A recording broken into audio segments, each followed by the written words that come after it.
This is Coach Schuman here with the Success for Life podcast. We got another fantastic guest this week, Jonathan Little. Most famously known, if you go up on Wikipedia, he is one of the poker gurus around the country. He's done some amazing things and winning some championships, winning a bunch of money.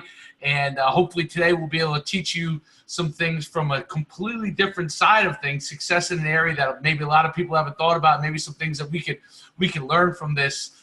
Jonathan also has a tremendous podcast that he covers a lot of those things, helps teaching people how to play poker, but he is the guru himself, so I'd like to welcome him to the podcast today.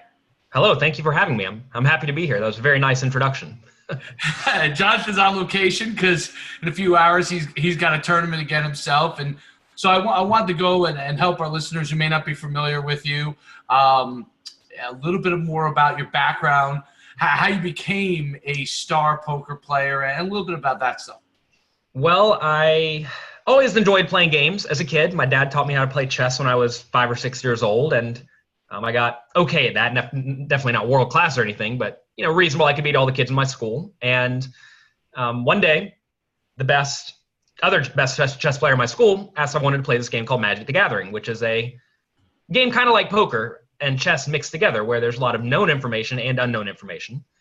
And one day after a Magic tournament, a few guys said, "Why don't you play a poker tournament? We'll do a $1 buy-in."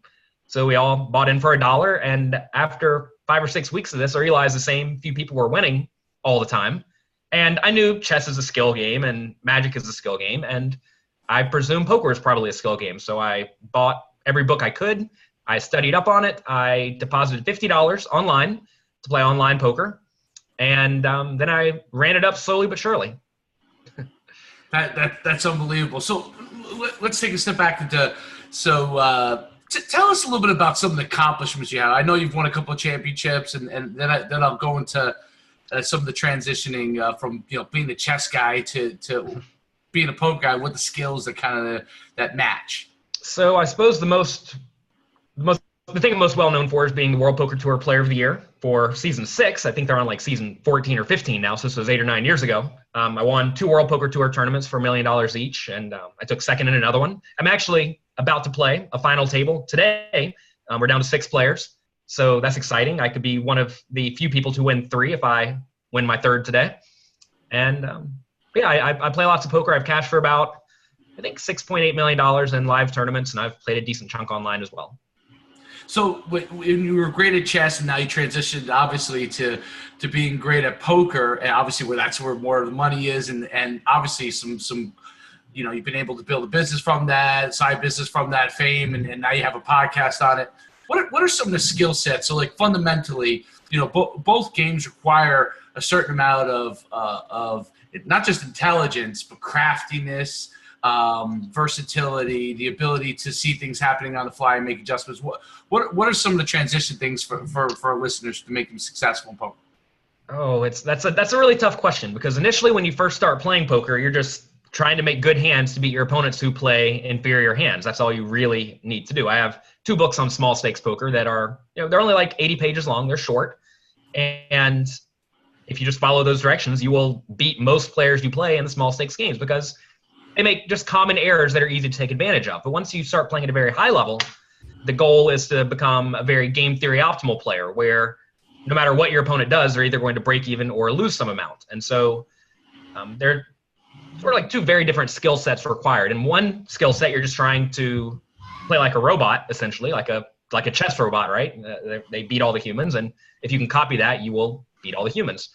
But the other skill set is adjusting to the mistakes your opponents are going to make. Like, in sports, the guy's always going to run to the right. Well, you run to the right side, right? But a good team will not run to the right every time, because that's just not good strategy. So you have to figure out who you're playing against and what adjustments you should make, if any. But I really do think just studying is probably the most important skill, and the willingness to sit there and do the study. A lot of people just want to get in there and gamble because they want to win money, right? And it's often tempting to think, even if you are a winning player, I could go win, say, $50 an hour today, but if I study a lot, maybe I'll win $100 an hour in 6 months if I put in that time. And it takes discipline, what it amounts to. What does someone study in order? What are a couple of key elements that they need to study in order to have an opportunity to be success? I mean, even if someone's starting out, what are some of the key elements to that? Well, most people, when they play poker, they think, what do I have and what does my opponent have? They think, okay, I have a pair of aces and my opponent has a pair of kings or something like that. But in reality, you're playing a range of hands in all scenarios. You don't only have aces. You could have all sorts of hands on average. You have to start thinking very long run as opposed to what is happening in this exact scenario. And once you start thinking in terms of ranges, you realize your opponent also has a range. You don't know what the guy has, right? He could have aces or he could have 9-4 offsuit. Who knows? Right. So you don't exactly know what's going on. You have to realize that you often don't know what's going on. So you have to make logical deductions. But what a lot of amateur players start off doing is they put their opponent on a very specific hand. Like they say, I think you have ace king. And then they play as if the guy has exactly ace king, whereas in reality he could have ace queen or ace jack or king queen or a pair of sevens, whatever. So that's a very important skill. I have a book on this called Mastering Small Stakes No Limit Hold'em. It's a big book. It's a little bit of a difficult book, but if you can get through it, you will definitely be able to beat all the small and probably medium stakes games you play. Really, the goal though is to teach people to play a strategy that is hard to take advantage of. Like it's something that a lot of amateur players do is whenever they check or show weakness, it's because they're weak. And you have to make sure that your checks don't necessarily indicate weakness, and also your bets don't necessarily indicate strength. You have to be what's referred to as balanced, to where when you bet, sometimes you have a good hand and sometimes you have a bad hand, and your opponents have no way of knowing what to do.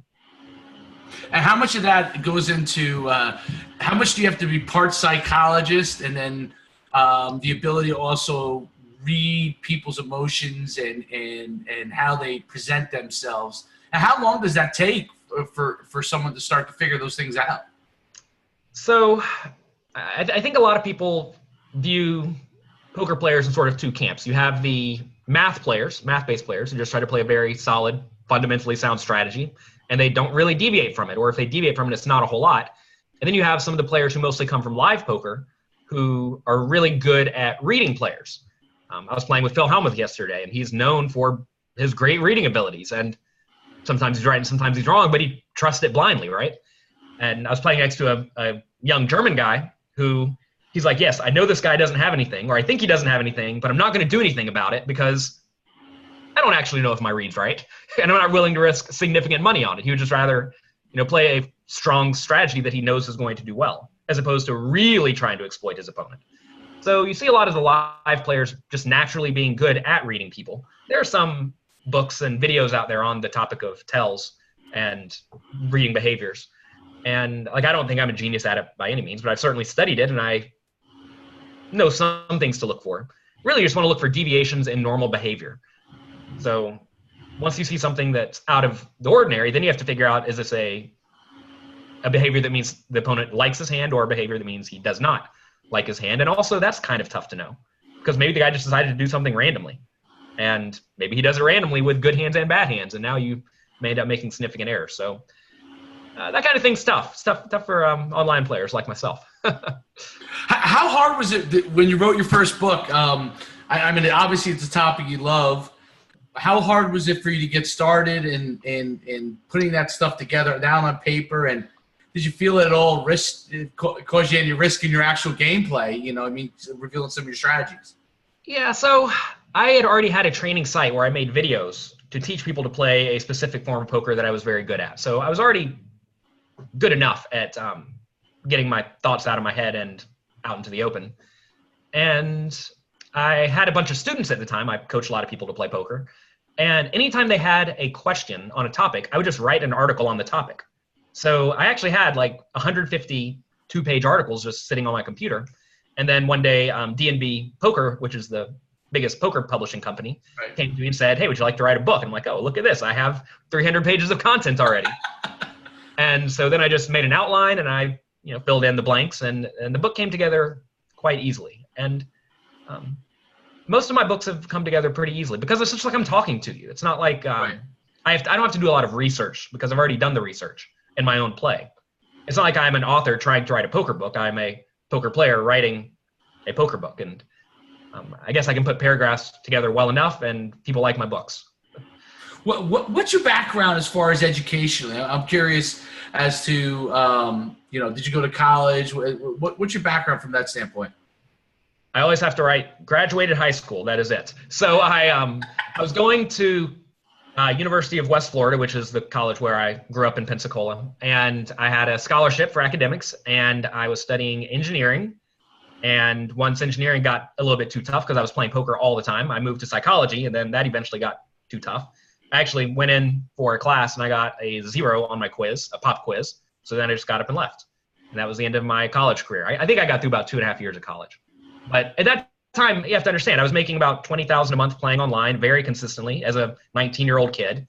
And it did not make financial sense at that point. And I realized I could always go back because at that point, if you're making $240K a year consistently, right, I can pay to go to college at this point. Well, I think that's one of the fundamental things as far as from a societal standpoint that you kind of see more and more.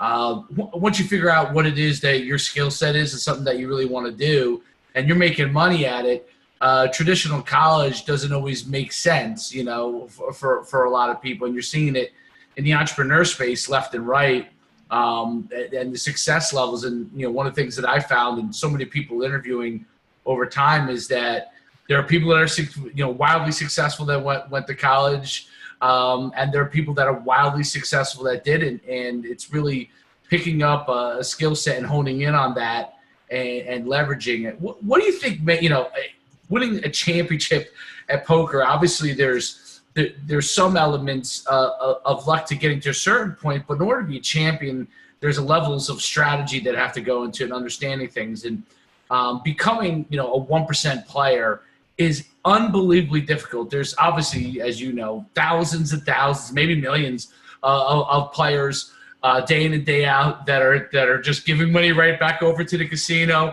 and aren't able to get to the level that you are. What do you think some of the skill sets that you possess that make you an elite player? I think I have done a lot more work away from the table than most players. So I generally know what the right play is. I'm not guessing about the right play. Or if I am guessing, it's like I'm going to be slightly right or slightly wrong. I had a spot yesterday on the it's referred to as the bubbles. We were down to 7 players and 6 players were going to make the TV final table. And I had a spot where I raised with a marginal hand. My opponent went all in and it was a close spot. And I came back home, did a little bit of math, and it turned out my call was like barely wrong or roughly break even. And usually I'm looking for an edge. I don't want to be break even. So, whatever. I make a slightly wrong call. It's not that big of a deal. Whereas you'll see some players, they'll make egregiously wrong calls where they're just giving away tons and tons of money. So the mistakes good players make tend to be very minimal when they are making mistakes. So that's important. Also, I don't really care about the money. I've been kind of fortunate to where I've had very big swings up and down. The first year I started playing live poker when I turned 21, I lost basically every tournament I played. So I had no expectations of winning all the time. You'll see some players when they turn 21, they immediately start winning every tournament for a year or two and they win a ton of money and then they think they're the best ever. Then they inevitably go broke because they expect to win this amount. Or maybe they start spending like they're going to make $1 million a year or something. Whereas in reality, maybe they make $50K or $100K a year. Who knows?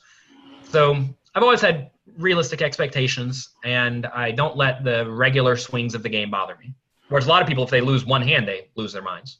Right, absolutely. I guess that even that's obviously a recurring thing, the ability to stay even, to not get too high and too low. And I mean, you see the same thing with quarterbacks in the NFL, right? Their ability to stay even all the time enables them to continue to, no matter what the situation is, good or bad, continue to be able to play at an elite level. So, I mean, I think and I guess that's why poker's become a sport, because that kind of ability is an elite skill set. And it's one thing articulating it between a conversation, then obviously seeing it play out, how you do it on an elite level is really something to be watched and to be admired. As far as like some of the things Malcolm Gladwell, and who knows how much of this is actually true or not, but he talks about 10,000 hours of practice to make you into an expert in his book. And you talked about, the work you putting in away from the table and how important that is. how much of that in becoming an elite performer and what you do, or or in anything someone tries to do you think is relevant? Do you think that a work away from the table is critical to becoming elite at something you do? That is a tough question. I think if you look at the top 100 poker players in the world, probably 5 or 10 of them have done almost no work at all. They're just naturally good at this game for whatever reason. And that will likely be the case for a little, but I mean, again, this is like 5 or 10 out of 100, right? Right. And quite often these players, their natural strategy is good for this exact period in time. So like, say for example, in this period of time, people are folding a little bit too often, let's just say. Well, if you are naturally aggressive, you're going to be taking advantage of those players by accident almost. Whereas if in the future the game changes and people become more aggressive and you're more aggressive, I mean, you're just going to end up, it's not going to work out for you. Then you need to be a little bit tighter. Usually you want to be doing the opposite of what your opponents are doing if they have mistakes in their game. So there are some players who have gotten to a very high level, but you have to realize these players are still playing a ton and thinking about the game. They're just not using analytical programs. And it's actually interesting. I think a lot of the players who study with the analytical programs are very good at putting in their time, like 4 hours a day studying poker, and then they just kind of forget about it. They're done. They did the work and they go away. Whereas a lot of the players who don't actually study, they're like talking and thinking poker all the time. So it's almost like their brain is always on, but they're not really studying nearly as efficiently as a lot of people who are using programs and have the definitive answer presented right in front of them.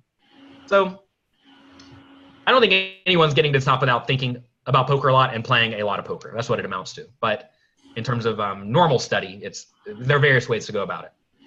Interesting.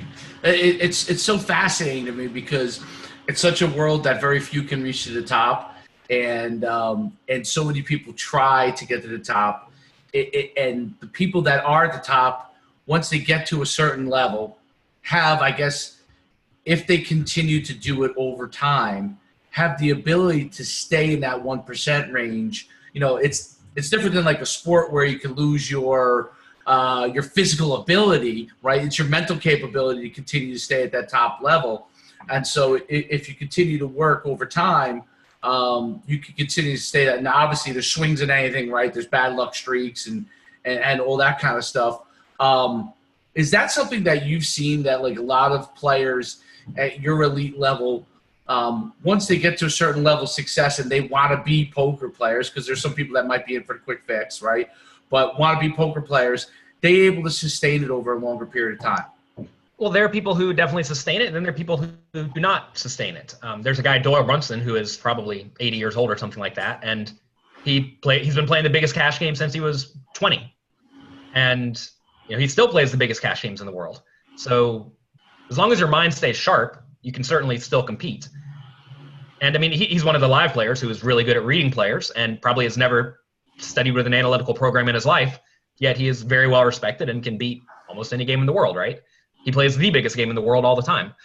Alternatively, you have other players, especially in the online world, who get good. They become one of the best players, but they may stop studying and they start, going out and partying all the time or spending their money because they come into $5 million.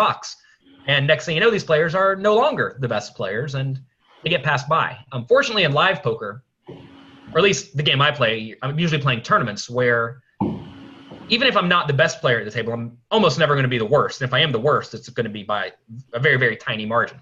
So that's a little bit different than online poker, where usually you're playing against only one player or 3 or 4 players.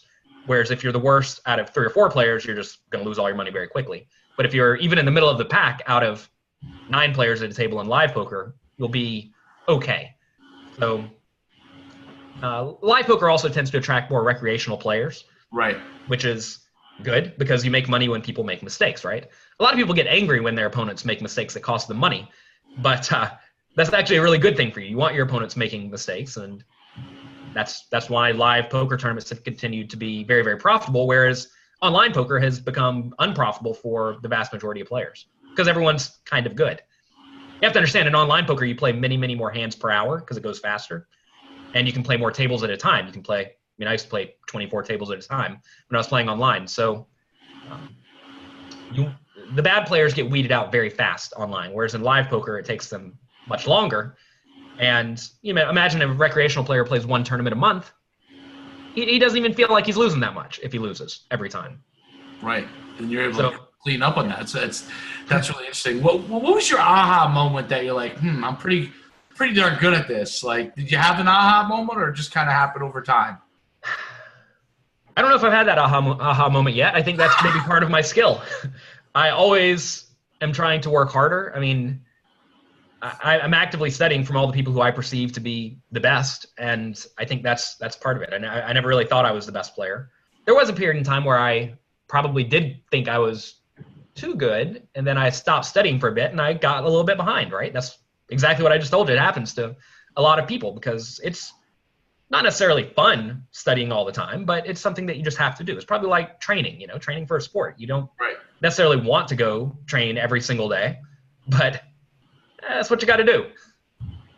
Absolutely. It's so fascinating how someone gets to an elite level on something, and you know, there's certain common themes, and yes, yeah, I think you're right. There's some people in anything you do that have a knack and may get lucky without a lot of hard work, and part of that I think sometimes is luck too, right?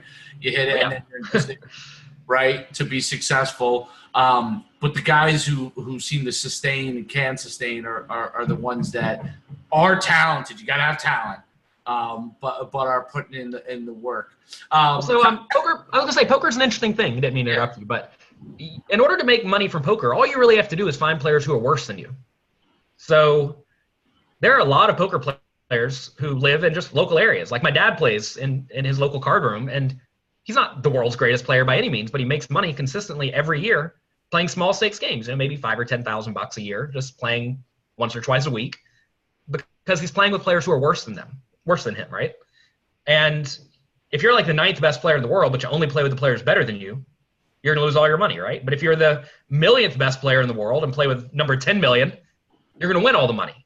So all you have to do is find players who are worse than you. It does not take, clearly to be like the best, it takes a lot of skill, but to be a winner, and even a consistent winner, does not necessarily take a lot of skill. You just have to be very good at what's called game selection. You have to be smart about your game selection. And how do you do the game selection? So how do you sit down at the table, know you're at the right place, that you're going to do well?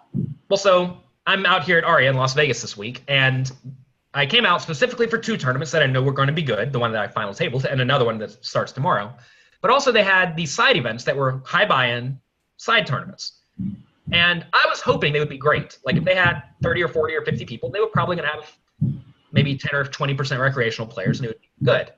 But I showed up. I looked at the tournament. You don't have to register on time necessarily. So I looked at who's playing, and they're all good players. I know them, right? So I just didn't play. You don't have to play just because a game exists. Right. And if you expect to have no edge and big swings because it's a high buy-in tournament, you don't need that in your life, right? So how do you know if someone is not good?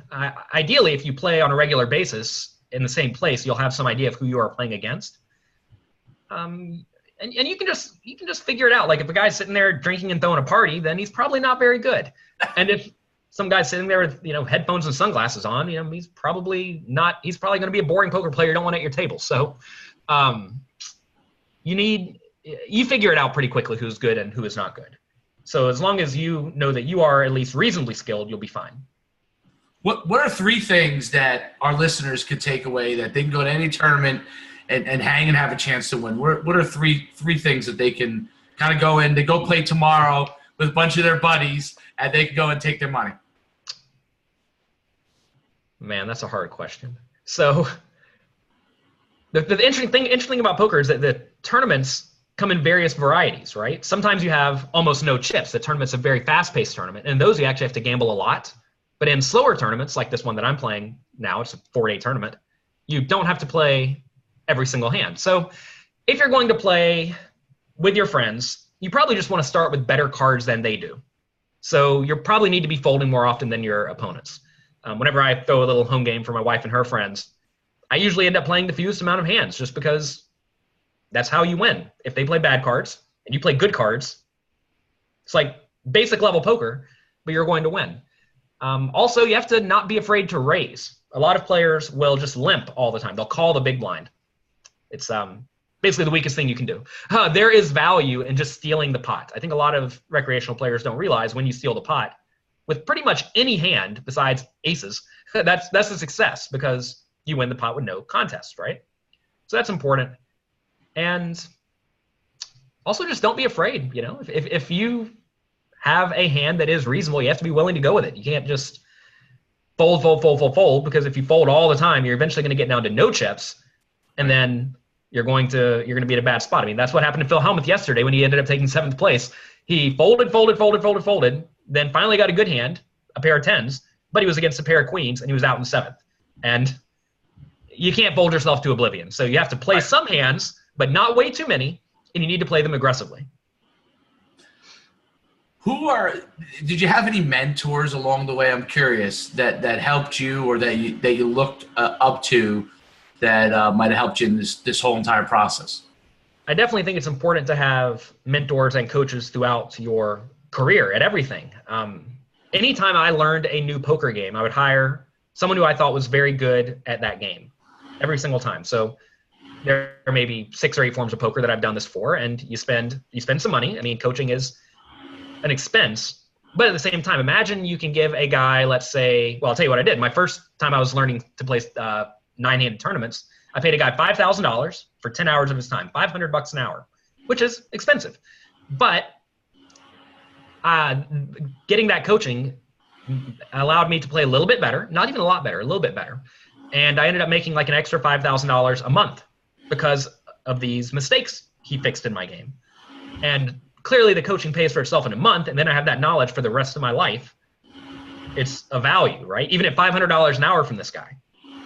So anytime I tried to learn something new, I would hire a coach, because you're basically paying some hourly rate for all of their years of experience distilled into exactly what you need to hear. And I mean, that's worth quite a bit. Right, that's a value. That's worth much more than $5,000. Absolutely. Yeah. Well, especially in a mental game where it's just like straight up knowledge. It's not like, how do I become a good football player? You know, you have to work out all the time. You actually have to put in time in a gym. Whereas in poker, quite often, a lot of these spots are somewhat solved to some extent. And if you just get the solution, you have the solution. And then all you have to do is go and implement it. So especially in mental games, I think coaching is very, very important, because there is no physical skill required that you have to develop. Really interesting. Tell everybody about, I want to kind of wrap it up with, I want to make sure everybody has, your books, your website, your podcast, so people can listen to you and learn, and where they can find your coaching as well. So the easiest way to get all this is to go to jonathanlittlepoker.com. There's a link to the podcast. I have a blog each week where I write an educational article about something, or I make a video blog.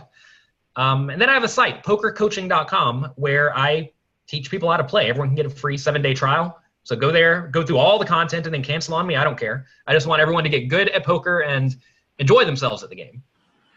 Thank you so much for coming on. I know you got a tournament that you got to go, and hopefully you come out number 1. Hopefully it's give you a little bit of good luck here. Thanks so much for coming on. And, I think the information that you provide to people it's so unique. And when you think about success and different things, when you get to talk to somebody that's had elite level success, there's unbelievable things that they can learn. Thanks so much, Jonathan. Thanks for having me. All right.